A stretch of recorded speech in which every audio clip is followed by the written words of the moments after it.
Hi, I'm Art Bergeron, and the presentation you're about to see is one of the ones I would have done at the Salt Marsh prior to COVID. I'm now doing them virtually, and we're doing them as a result. We're able to do them monthly. And with me is my wonderful friend Laura Stewart, who is there monthly to tell us what is going on at the seniors at the Salt Marsh. So the presentation this month is about family feuds. So if you're in the middle of one, or if you want to avoid them in the future, watch the presentation. I've been doing this work for a long time, so I've seen the family feuds. They tend to be, they're in a couple of categories, and in many of them, you can really reduce the chance that they're going to happen, or increase the chance that you're going to win if there's a feud by getting the documentation right. So if you get a chance, watch the program. So Laura, what is going on at the Salt Marsh in October? So we are still Zooming all of our fitness classes in the morning. And in the afternoon, we are hosting our games, bridge, Mexican train, etc. So come on down. You need to wear a mask if you're in the building, which is why we're Zooming our fitness classes. We do have something tomorrow with AARP, downsizing and decluttering, which is going to be cool because I have a lot of stuff I need to figure out what to do with. And then at the end of October, on the 26th at 2 o'clock, Paul Connors is going to be singing barbershop sing-alongs, and that's a Zoom. So anything, just give us a call. Our number is 508-228-4490. And we've also had a lot of actual phone calls about people renewing their driver's licenses. So give us a call if you have a problem with that, because it seems everybody needs to do it now for some reason. And we can give you the right phone numbers and information to help you out. Great, Laura. Thank you so much for that. And so stay in touch with Laura. I also do legal advice. Mm-hmm. You can call into the senior center, and I do all of the legal advice by phone or virtually. And the reason is, even from before COVID, there were real space constraints at the Salt Marsh, and we want to make sure that I'm doing this in a place where people can have privacy. So if you want to sign up, though, I try to do these once a month on Wednesdays. And so sign up and talk to them about a time. Yep. So thank you very much, Laura. And folks, I hope you enjoyed the presentation. If you have any questions on the presentation, give me a call, 508-860-1470. Laura, we'll see you next month. Folks, excellent. I hope you enjoy. Good. We'll hope you enjoy the presentation. Thank you. Thank you. Hi, I'm Art Bergeron. And welcome to another one among the series of presentations that I've been doing virtually since the beginning of COVID. This one is about family feuds and how to avoid them. There are a number of kinds of family feuds that show up. There are ways to avoid them. There are also ways to kind of help you focus on winning them if you're having to have a family feud. But let me just talk about this for a while. So if you've seen presentations of mine, you know that I always talk about my friends Frank and Mary and their kids, Peter, Paul, and Mary Jr. They have a very simple goal in life. Frank and Mary want to live in their house until they die. They want to be buried in the backyard. After that, they're figuring that their assets are just going to get divided up among their kids. And so usually, I often start my presentations this way, and then for purposes of reference, I talk about the things that Frank and Mary own, the big things, and what they're worth. The point about family feuds is that that's irrelevant. How much their house is worth, what's in their bank account, it's not relevant. Family feuds happen no matter how much money, how little or how much you have, no matter whether you're rich or poor, whether you're in construction or you're an investment banker, family feuds just happen. Now, let me just kind of talk about the reasons why they happen. Family feuds are unrelated to dollar amounts. There are very few exceptions, one of which I'll mention. So, and family feuds, as far as Frank and Mary are concerned, are going to happen because they're assuming, hey, they know all of their kids, and the kids are, in many cases, the kids are great, and the kids talk, and everything is going to be great. Or they just don't want to think about it because they know that at least among a few of the siblings, there have been some arguments. Maybe there's some family history going way back, who knows? Now, that doesn't mean that all three of their kids are bad either. It doesn't mean that they're all great. It doesn't mean that they're all bad. It just means that you want to be sensitive to things that you might do or that you could avoid doing, because in order to avoid family feuds. Now, there was nothing that these people could do to avoid this. I have a colleague who told me about, this is kind of a legendary case in our firm. This colleague does nothing but family feuds. One of the advantages of being at Myrick O'Connell, there were 70 of us, so everybody gets to do what they like doing. I always hated doing feuding when I was in practice myself and with a few other lawyers. I have lawyers that love doing feuding, and so that's great. So she always mentions the famous cardboard Santa that the kids were fighting over who's going to get the cardboard Santa. So the child we represented actually spent about $30,000 on attorney's fees with us. We don't know how much the others spent. The point was, clearly this wasn't about the Santa. This was not about the Santa. And those issues, you're not going to get around. But typically, family feuds are based on there's some bad blood, something happened between somebody, and I say and or, even when there hasn't been bad blood, there is financial stress. One of the, typically family feuds are about money. And one of the kind of standard reasons why there's a feud is that somebody among the kids has got stresses. They've got business problems, they've got, there's a divorce coming, there's some kind of problem. And so that's why they're feuding, because they need the money, right? And then there is ambiguity. Typically, when you get to this point and there's going to be a family feud, if you've structured things correctly and your documents are clear, then the lawyer for the people who are going to be fighting is saying, well, there's no reason to fight because here's what the answer is. This is what the judge is going to say, because everything is clear. So ambiguity combined with bad blood and financial stress really are the cause of many, many family feuds. So let me talk about the family feuds that I have seen a lot of. They really fall into 5 categories. There are 3 that happen after you die. There are a couple that happen before you die. The family feuds that happen after you die. Number 1, the will contest. Somebody there is a will, and somebody feels that they are not getting what they deserve to get as a result of that will, and therefore they're going to fight about the will. That's the reason why there are will contests. It's because somebody thinks that they should be getting more and that others should be getting less. So, first of all, if you have a will, there are only 3 ways in which a court could find that will is going to be invalid.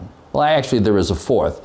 If you have done a will and you then did another will, well, then the new will always takes precedence. Signing a new one always takes precedence over the old one. Oh, I should mention there's actually a 5th way. You could get married.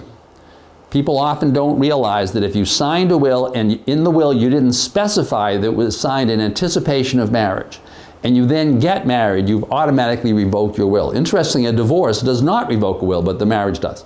So you want to be aware of that. So, but if you've signed the will voluntarily, and if it was your free act, and if you are over 18, then whatever is said in the will is going to apply to the division of your assets.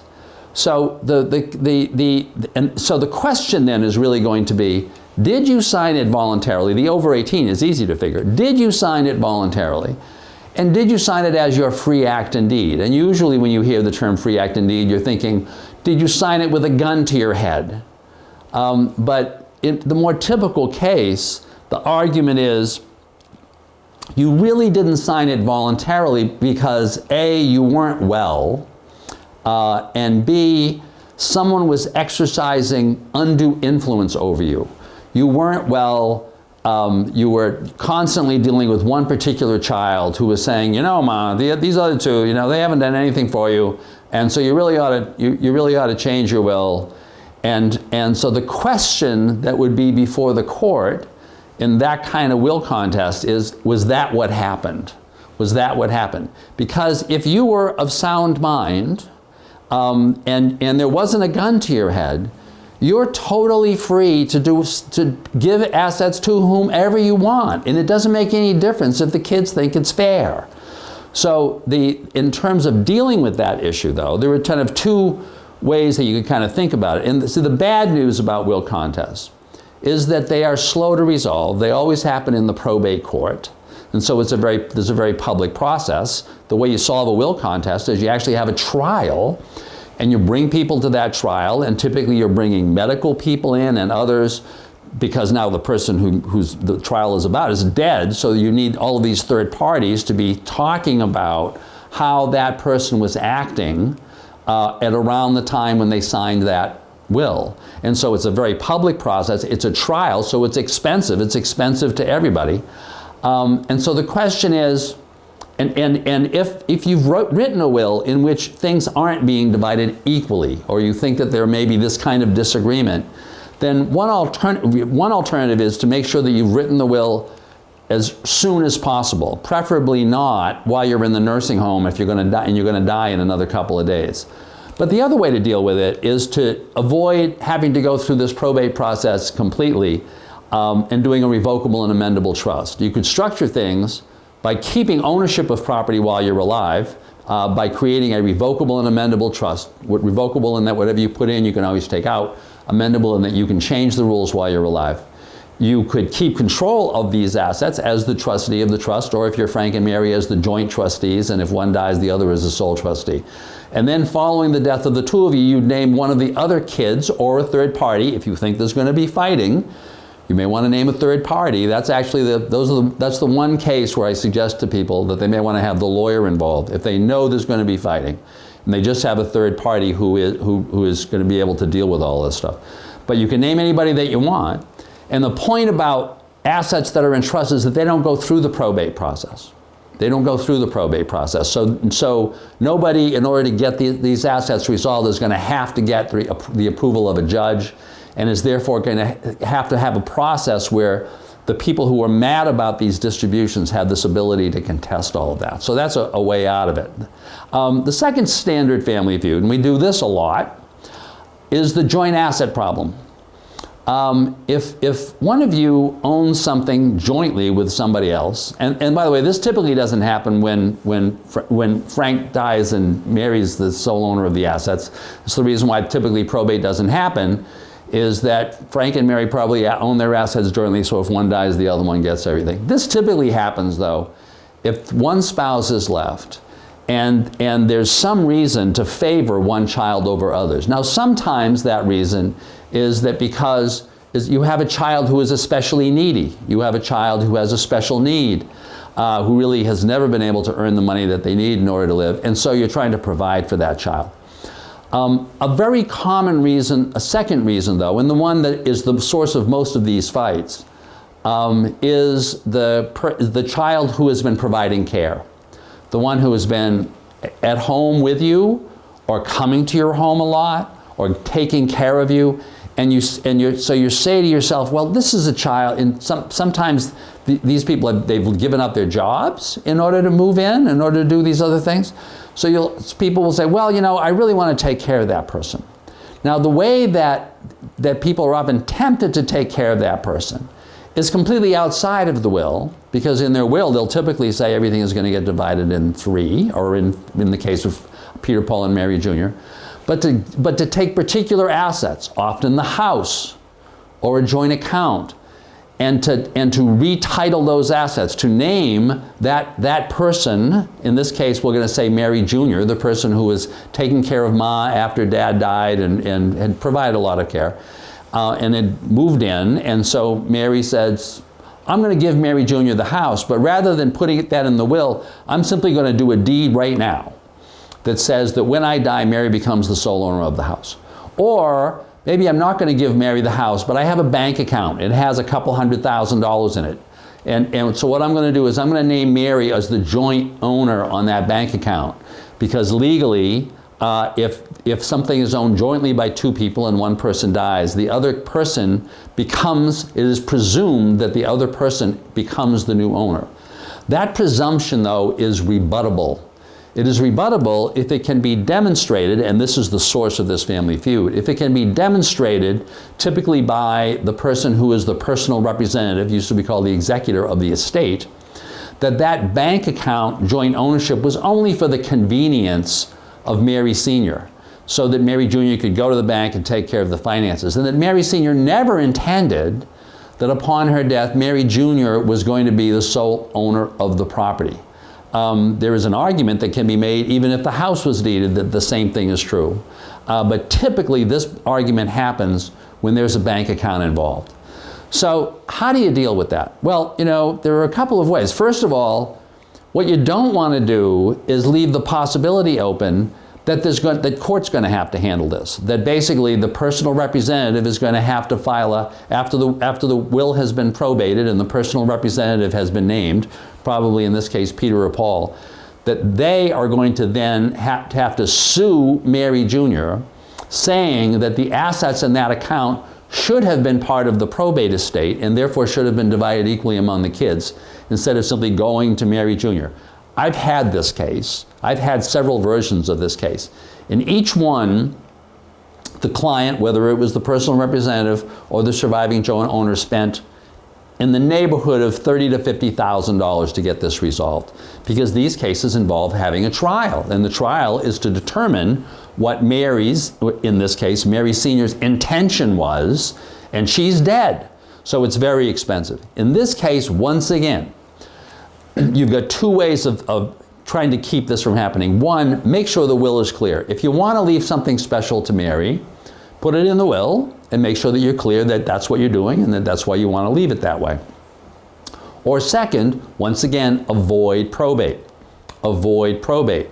Either have the account held in trust by Mary or have the house held in trust by Mary. Specify in the trust, following my death, this particular asset or these assets are going to go to Mary Jr., and all the rest of the assets are going to be divided equally. The point is, by structuring things this way, you're avoiding the probate court and therefore really reducing the chances that there's going to be an argument. Family feud number 3, asset management after you die. So, in this particular case, we're going to assume that Mary figured, well, I totally trust my son, Peter. He's the oldest of the 3. He's a businessman. He's got business sense. I'm going to name him both on my power of attorney so that Peter can be dealing things while I'm alive. And in my will, I'm going to name him as the personal representative. That is the person who's going to be in charge of managing things through the will. And it may be that Peter is absolutely the right person. Or it may be that he's not. It may be that he's not. It may be he's got this business, but it's not doing so well. But he's not talking to his mom about that. Or it may be that he's got financial problems at home. It may be that there's a divorce that's coming. There could be, maybe that his wife has a gambling problem. Who knows? Who knows? The point is, you can't be sure about any of this stuff.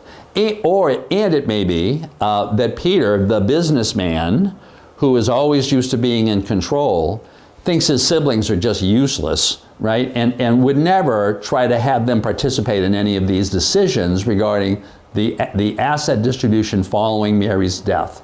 So first, before we talk about kind of dealing with this issue, let me talk about the probate process for a second. So if you die, leaving assets in your own name, without a named death beneficiary, those assets are going to go through probate. The probate process involves somebody going to court and saying you died, and either presenting the will saying here's how Ma or Dad or whoever proposed to have things divided up so that the will can be accepted by the court as the last will and testament. Or somebody would file and say there is no will, and therefore the assets need to be divided according to the rules of intestacy. In this case, that would mean if Frank were dead and Mary had then later died, that the assets would simply be divided among the 3 kids, exactly what Mary would have said in her will. But the point is that in order for anything to happen, the court has to name somebody as a personal representative, used to be called the administrator or the executor, excuse me. And then a period of time has to happen during creditors can file claims against these assets. And in the meantime, the personal representative is supposed to marshal the assets, collect them all up, and hold them until the end of that creditor period. Creditors have 1 year from date of death in order to file a claim against the probate estate. So that's why probates always take at least a year and a day, because you can't distribute the assets until the personal representative is sure that there are no creditors. So that's and then there is a final distribution. And among other things, before those final distributions can get made, the personal representative has the right to get paid. A long time ago, but when I was first practicing law, those payments would typically be based on a percentage of the total assets. That like never happens anymore. The personal representative typically gets paid hourly. If there's a contest about that or an argument about it, the probate court gets to decide how much the personal representative should get paid. We have seen, at least in Middlesex County, where I do a lot of work, that typically judges will allow a payment of about $50 an hour. But this is totally in the discretion of the judge. So if you are, in this case, if you are Peter, and you really are a good, solid citizen, and you're just trying to do everything right, the best way to avoid feuds about any of this stuff is, A, transparency. Talk to your siblings. Tell them about the process. Tell them how long it's going to be. If you hired an attorney, you may even want to do a conference call with them and the attorney. I found that's really helpful a lot of times in answering questions. Communicate with your siblings. Do things as quickly as possible. Once again, the clock for getting all of this stuff done in the typical case is a year and a day. So you want to make sure, if you're Peter, that a year and a day after mom or dad has died, you're ready to give out the checks. Because people know when they're, or think they know now when they're going to be getting money. And some people will have just like spent it ahead of time. So they start making plans based on the money they're going to get. So if you're not delivering the checks, it's just as bad. Third thing is, if you're planning on charging a fee, if you're planning, which you're entitled to do, but if you're planning, but although many personal representatives who are family members don't, if you're planning on it, tell your siblings ahead of time, talk to them about it. If there's going to be a problem, then you may want to go talk to the judge ahead of time. The way that problem typically gets resolved is by having a court, the probate court, decide how much to get paid. On the other side, suppose Peter is being, for want of a better terms, a jerk, is not talking to anybody. You're thinking he's charging a lot of money. You have no idea what's happening with the money. Your alternatives, if you're Paul or Mary Jr. are, you can file a petition with the court for an accounting. You can say to the court, we don't know what's going on, and we want to find out. And the court will you have the right to that as beneficiaries. The court will give you that. You can also file a petition to have Peter removed as the personal representative. You should be aware, though, that in cases where there are these kinds of fights, if you're getting him removed, you're not going to get appointed in his place. The court is going to appoint a third party in his place. If they see a fight happening, they're going to go to a third party. That third party is probably going to be a lawyer, and that's probably going to be a big extra expense. There's also going to be, this feuding is going to cost you money. So one solution is avoid probate. We talked about the joint ownership alternative, but that has some issues around it. I keep going back, though, to this notion of a revocable and amendable trust. If you want to avoid the probate process, structure things that way so that when you die, the person that you trust is going to be the new trustee and can take over right away. There's no one-year delay. There's no creditor filings. You may want to put a provision in there in case there is an issue between, in this case, Peter and the other siblings, that give those siblings the ability in some way to either to ask for an accounting or to remove Peter by a majority vote. You may want to think, or you may want to name a third-party trustee if you think there's going to be trouble. Finally, I want to talk about two feuds that sometimes occur while you're alive. The first one, assume this: Frank is dead, Mary is now not doing so well, and Peter was named as the attorney on the power of attorney. But Paul and Mary Jr. are wondering about what's going on with Peter. He isn't communicating. No one has any idea what's happening with these funds. What do? This is a real problem. Mary, of course, would always have the right to revoke that power of attorney, but will she? And does she have the competence to do it? And if she does it and then appoints another attorney, and then Peter goes to Mary's house the next day and says, Ma, what are you doing? And so now she does a new power of attorney back to Peter. I always call these the battle of the powers of attorney. We've played this game. And the question is, if you're in that situation, how do you resolve it? Well, the only official way to resolve it is to have someone have Mary declared to be not competent to handle her financial affairs and have a conservator appointed. This is a really expensive process. Any one of the kids could file this petition in the probate court, but you're going to need a medical certificate from a doctor based on based on having seen Mary within the previous 30 days, talking about competence. And then if you're fighting, I've seen a lot of these cases. The cost of this is going to be somewhere between $10,000 and $50,000, depending on how much fighting is happening. Does there need to be a trial about Mary's competence? And if people are fighting, none of the children are going to get appointed as the conservator. The court's going to appoint a third party as the conservator, right? So, and by the way, in Mary's power of attorney, she may have actually nominated Peter to be the conservator in the event that a conservator is appointed, right? So that's just, the judge isn't required to do that, but the judge may. So you need to be aware of all of that stuff. The solution, I'm going to go back. I don't want to be sounding like I'm just using the same line over and over. A revocable and amendable trust. Name Mary as the trustee. Name Peter, if Mary wants to name Peter as the successor trustee, that's great. But make sure that only happens if some third party, say it doesn't have to be a doctor, it could be a doctor, it could be a lawyer, says that person really is not competent to handle things anymore. You may want to name a third party trustee if you think the kids might be fighting about this, and you may want to give the other kids the ability to remove the trustee in the situations that I talked about. Finally, there's the need for guardianship.